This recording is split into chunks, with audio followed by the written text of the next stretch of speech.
অন্য সাইড দিয়ে নামা প্রচণ্ড কষ্ট, ওই দিক দিয়ে নামতে গেলে অনেক কষ্ট হবে। এর ফলে আমরা একটি প্ল্যানিং করলাম, শর্ট যে ওয়েটা আছে এক পাহাড় থেকে নিচু পাহাড়ে এবং নিচু পাহাড় থেকে নিচে যাওয়ার অবশ্যই সিদ্ধান্ত নিলাম। অলরেডি এক পাহাড় আমাদের এক দল চলে যাওয়ার কারণে আমরা স্বস্তির পেলাম যে এই সাইড দিয়ে আমাদের কারোর সাথেই পানি নেই। এক্ষেত্রে আমাদের অনেক ক্লান্তি বোধ করতেছি। আর পাহাড়টাও অনেক উঁচু উঁচু মানের পাহাড়, যা আপনারা আজকের এই এপিসোডে দেখতে পাচ্ছেন। তো এই জায়গাগুলো সত্যি মনোমুগ্ধকর এক পরিবেশ, চোখ ধাঁধানো ও যেন এক রূপকথার গল্পের মতোই আমরা দেখতে পেলাম। তো সামনে কখনো যদি পাহাড় দেখেন, উত্তম হবে তাকে এড়িয়ে যাওয়া। কেননা ক্ষণিকের জন্য কিছু স্থায়ী ভাব থাকলেও এই পাহাড়ে ওঠা উচিত না, কারণ প্রোটেকশন না থাকলে এই পাহাড়গুলো আপনার জীবন কেড়ে নিতে পারে। পাহাড়ে রয়েছে ভয়ঙ্কর বিষধর সাপ, আর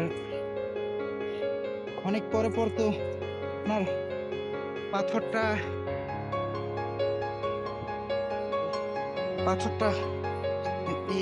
আপনার পা থেকে এড়িয়ে যেতে পারে। তো যদি ওঠেন খুব সাবধানতা অবলম্বন করবেন। আর কাটায় ভরা পাহাড় সত্যি কথা ভালো যে লাগে না তা না, প্রথম একবার ভালো লাগবে, এটা স্বাভাবিক।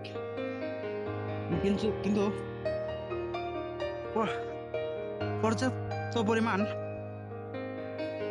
যদি ওঠেন, পর্যাপ্ত প্রোটেকশন নিয়ে ওঠার অনুরোধ রইল।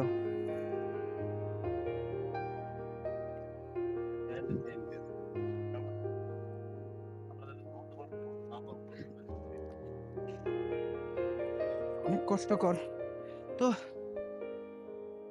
ওঠার চেয়ে নামাটা একটু সহজ, কারণ কেননা আবার আছে আপনার রিক্স। নামার সময় একটু রিক্সটা বেশি থাকে। যদি কেউ ওঠেন একটু দেখে শুনে ওঠা এবং নামার সময় উভয় টাইমই আপনাদের দেখে নিতে হবে।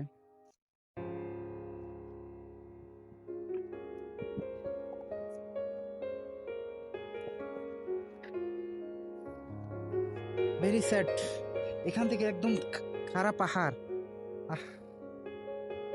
দেখে বিস্মিত হয়ে গেলাম। যতটা সহজ ভেবেছিলাম সত্যি ততটা সহজ না। এখন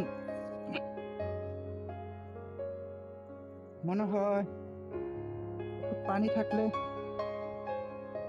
আমাদের কাজে দিত। তো আমাদের দুইজনকে দেখা যাচ্ছে না, দেখতে পাচ্ছেন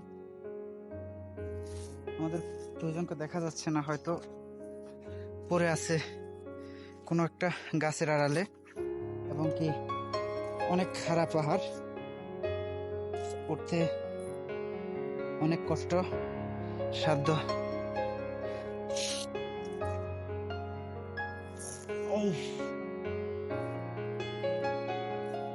ভেরি স্যাড।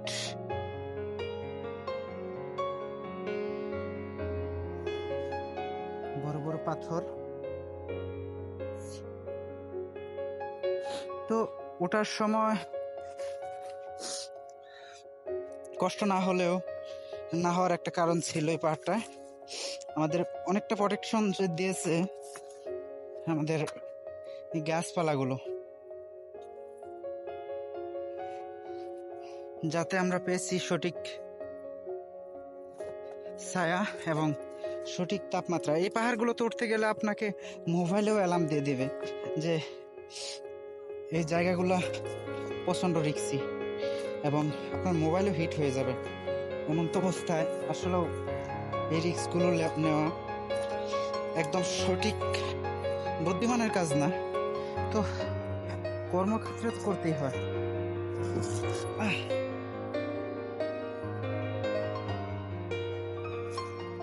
এই দেখেন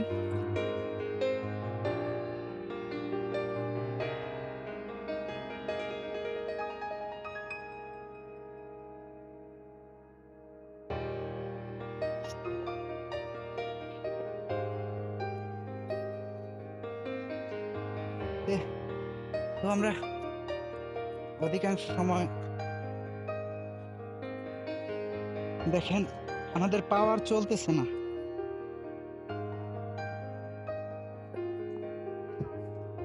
এতক্ষণ পর একজন খুশি সংবাদ দিল, আমরা নেমেই পড়েছি।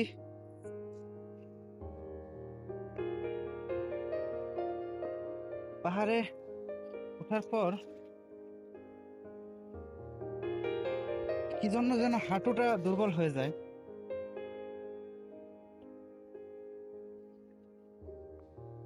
আপনারা ভালোই বুঝতে পারছেন।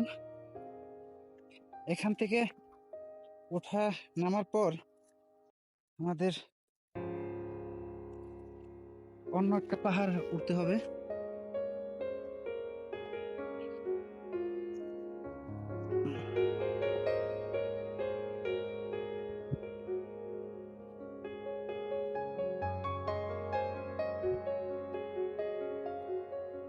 পাহাড়টা কোনো নাম না থাকলেও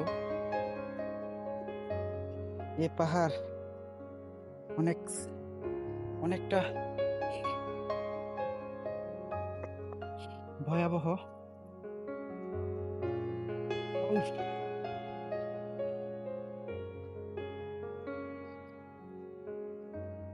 আমরা সকলে আল্লাহ পাকের কাছে পানাহ চাইছি যেন সুন্দরভাবে এই পাহাড় থেকে নামতে পারি।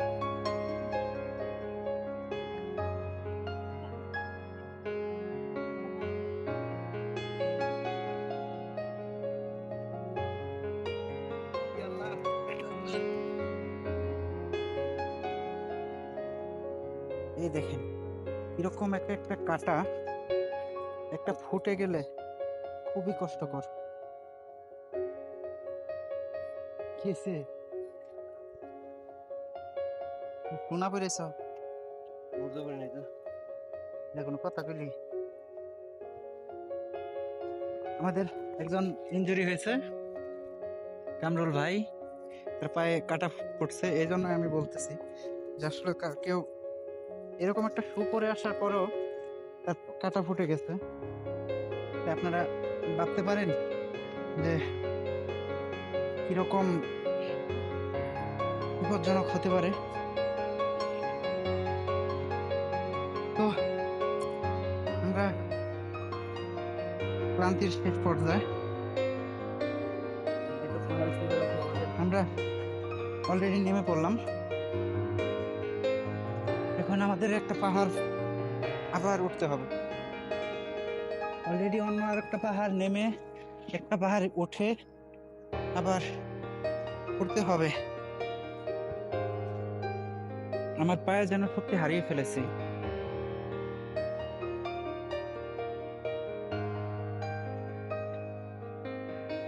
কোনটি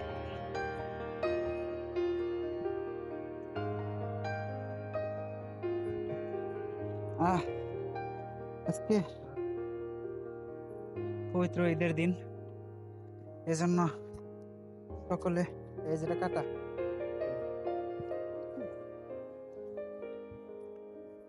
সবগুলা কাটা ঈদের দিনে আমরা সবাই বেড়াতে এসেছি, কারণ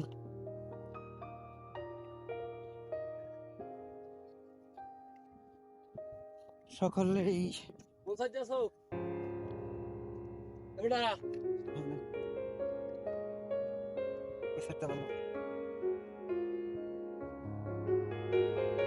সকালে ঈদের দিন বিদায়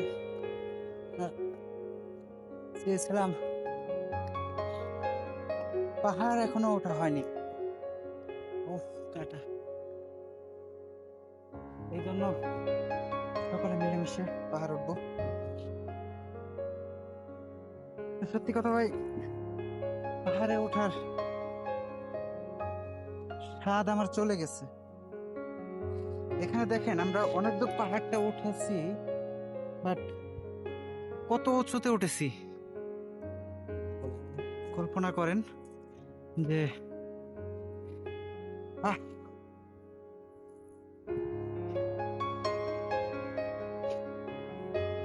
সত্যি পাহাড় যে কত কষ্টকর, পাহাড় দেখে বোঝা যায় না। তার পূর্ণতা পায় আসলে তার মাঝে উঠতে গেলেও।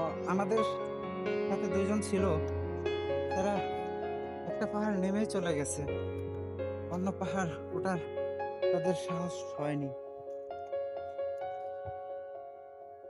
তো